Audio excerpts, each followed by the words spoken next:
Como você disse, há muitas vias navegáveis diferentes, mas todas têm um objetivo em comum, que é a guerra económica entre o Irã e o mundo ocidental. Agora, eu sei que já falamos bastante sobre o Estreito de Hormuz, então vamos passar por isso rapidamente. O Estreito de Hormuz é o que conecta o Oceano Índico ao Golfo Pérsico. Cerca de 20 milhões de barris conseguem passar por ele todos os dias. Isso representa aproximadamente 20% do fornecimento total de petróleo. E, no momento, o Irã fechou esse estreito. Como resultado disso, eles conseguiram, basicamente, manter o Ocidente como refém. E essa tem sido uma estratégia muito forte. Talvez a melhor estratégia deles seja prejudicar os americanos ao impedir que o fornecimento de petróleo chegue até eles.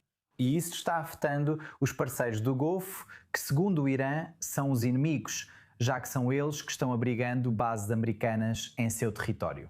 E isso funcionou tão bem que uma das principais exigências para o fim do conflito, do ponto de vista iraniano, é que o mundo reconheça a soberania do Irã sobre o Estreito de Hormuz. Mas esse não é o único estreito que tem muito impacto nessa guerra. Vamos falar sobre o Estreito de Bab al-Mandeb. Esse é um sobre o qual falamos muito nos últimos anos, mas não tanto recentemente. Ele está situado entre o Iêmen e Djibouti. Ele conecta o Oceano Índico ao Mar Vermelho. E a partir do Mar Vermelho, você pode subir pelo Canal de Suez e chegar ao norte da África, Europa e América do Norte. 10% do fornecimento total de petróleo passa por aqui.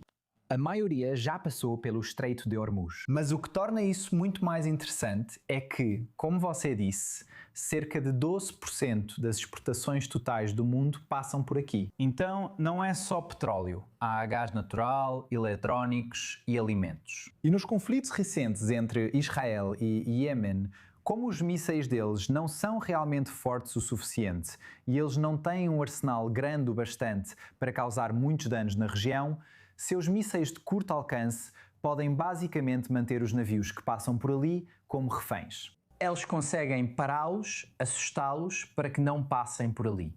E como resultado, isso afeta a cadeia global de suprimentos. Então isso pode ter consequências desastrosas, não só para a região, mas para o mundo inteiro. Agora, nessa região volátil, você já espera ter esse tipo de problema de abastecimento. A Arábia Saudita sabe disso desde a Guerra dos Petroleiros entre Irã e Iraque nos anos 80.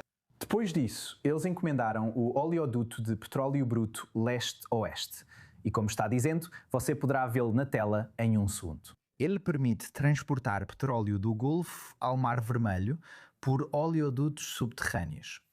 Ele elimina o intermediário do Estreito de Hormuz e também não precisa passar pelo Estreito de Bab al-Mandeb.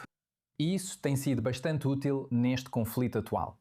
7 milhões de barris de petróleo conseguem passar por lá por dia, o que é muito, mas ainda assim é só um paliativo. São 20 milhões de barris de petróleo que passam pelo Estreito de Hormuz todos os dias. Então isso é literalmente uma gota no oceano comparado a isso. E além disso, há uma série de outros problemas. Primeiro de tudo, não passa pela Ásia. O Estreito de Hormuz é uma rota que leva petróleo para a China, Japão, grandes consumidores de petróleo. E é apenas petróleo bruto, o que significa que não ajuda no fornecimento de bens, commodities, eletrónicos, gases naturais. Isso é problemático para a cadeia global de suprimentos. E agora, qual o próximo passo? Não está particularmente claro neste momento. Donald Trump provavelmente vai usar a falta de fornecimento para a Ásia como uma moeda de troca com a China, podendo conseguir um acordo comercial e talvez remover algumas das tarifas em ambas as direções. Mas o maior perdedor de tudo isso não é necessariamente alguém da região. É você, é o consumidor, as pessoas que, com o aumento dos problemas na cadeia global de suprimentos e a demanda permanecendo a mesma, isso significa que os preços de bens e serviços vão aumentar rapidamente. Então isso significa que sua cesta de compras provavelmente ficará um pouco mais cara nas próximas semanas.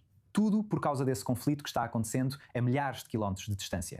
Não é só um problema do Oriente Médio, sentimos os impactos globais em todo o mundo. Joe Brown com uma explicação muito importante sobre todas essas diferentes vias navegáveis que estamos vendo serem interrompidas na região neste momento. Obrigada, Joe, por isso.